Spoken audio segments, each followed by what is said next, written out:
come with me to Jeddah for the first time in Saudi, and honestly, it was such a lovely day.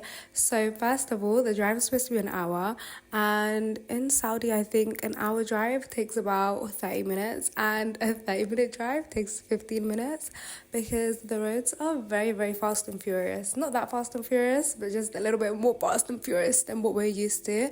And then I went to Al Baik because it was the first place that we actually saw.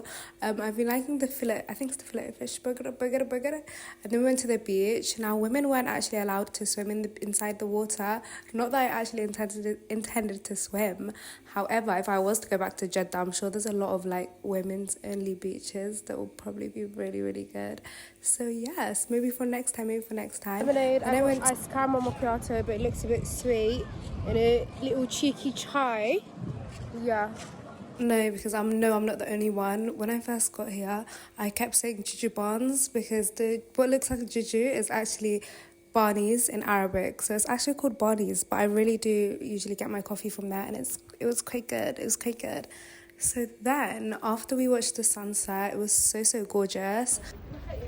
So today, someone thought it'd be a good idea to bring us to this sort of aesthetic. So guys, don't ever always just follow what you see on TikTok.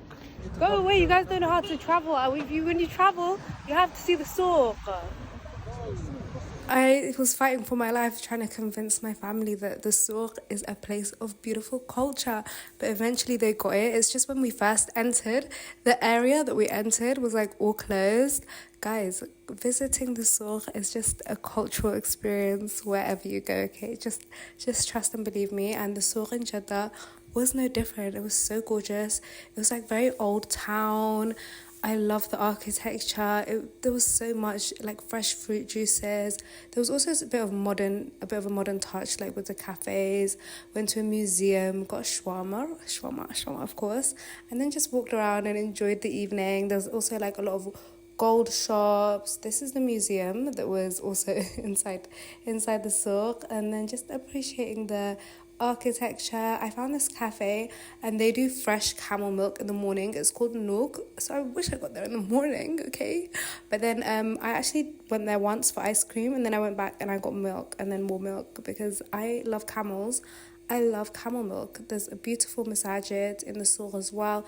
Look how huge this cat was. I got the cutest tusbah, guys. It was I don't have photo video evidence, but it was like sparkly and bedazzled, and that was the end of the day.